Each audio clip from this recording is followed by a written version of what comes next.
Hello everyone, welcome back to Misconceptions in History. We are continuing our series on important aircraft in history, and today we are looking at the F6F Hellcat. This aircraft, which was introduced during World War II and only served during 2 years of World War II, ended up becoming the dominant naval fighter for the U.S. Navy, and would continue to serve nearly 2 decades after its introduction. Now, while not as famous as aircraft such as the P-51 or the P-47 or the P-38, its role as a fighter aircraft cannot be ignored. And while it was the dominant aircraft for the United States Navy, it would go on to serve with the United States Marine Corps, the Royal Navy, and even the French Navy, proving its worth in the Pacific theater. But how did we get to this point? How did this aircraft come to existence? Well, let's go ahead and get started on that. Now, the origins of the F6F actually come from the United States Navy's need to build a fighter aircraft that could be launched from an aircraft carrier. And the early incarnations were like this, the Grumman F3F, which were biplanes. And as monoplanes became the superior aircraft, the Navy deployed this aircraft right here, the Brewster F2A Buffalo. Now, the Buffalo was the U.S. Navy's first monoplane fighter. And while it was actually superior in its early days, even against the later Grumman F4F Wildcat, it honestly couldn't compete. It was very unstable and overweight, and there was a need for a much better, lighter aircraft. And this is where the Grumman F4F Wildcat comes in. And actually, the early Wildcat was inferior to the Buffalo. However, later developments with better engines and superior low-speed performance meant that it would become crucial to early naval deployment. And while the Wildcat was a good overall aircraft, it couldn't go toe-to-toe with the Mitsubishi A6M0. So the Navy needed a better fighter. And that aircraft was supposed to be the 2,000 horsepower F4U Corsair. However, these early Corsairs were problematic. They were not easy to land on an aircraft carrier due to their unique design, and they were actually killing pilots, so the Navy had to put them on the back burner. They ended up handing them off to land-based naval units and the U.S. Marines. Instead, they went with a design created by Grumman, which was supposed to be the successor to the Wildcat, which was the F6F.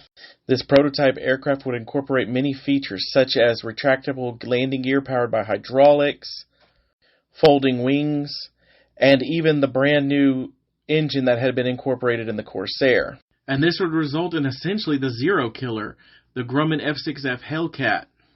And to put that into perspective, 56% of all U.S. Navy and Marine air-to-air victories of World War II were fought and won by the F6F Hellcat, with a claimed kill ratio of 19 kills for every 1 loss of aircraft.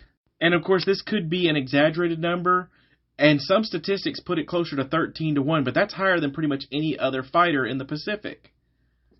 And if it was just an air-to-air vehicle, that legacy would be amazing right there alone. But improvements included adding single bomb racks under each wing, inboard undercarriage bays, and center hardpoints underneath the main aircraft to allow it to carry a total of 2,000 bombs. It could also carry 6 5-inch high-velocity air rockets, and 2 night-fighting variants were even made. One variant carried a radar underneath the aircraft, while the other one actually carried it inside of a bulb on the wing, as seen here. And the legacy of the Hellcat continues after World War II with the Blue Angels. The first aircraft flown by the demonstration team was actually the Grumman F6F5 variant of the Hellcat.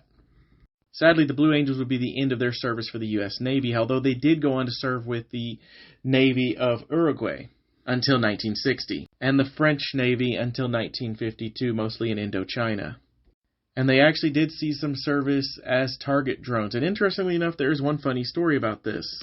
In 1956, the Battle of Palmdale occurred. Basically what this was is there was a runaway U.S. Navy Hellcat drone, and the United States Air Force tried to shoot it down. In the process, they fired 208 rockets and missed every single one of them, and instead actually burned 1,000 acres of land. The drone eventually ran out of fuel and crashed on its own. So there you have it, a brief history of the F6F Hellcat, the workhorse of the U.S. Navy, the aircraft that had the highest kill ratio in the Pacific and was a zero killer. So that's all I have for today. If you have an aircraft you would love for me to discuss, please drop a comment about it and tell me. I will gladly go out and do the research and spread the love of your favorite aircraft to everyone else. That's it for today, and I thank you for joining me, and I look forward to talking to you on the next time.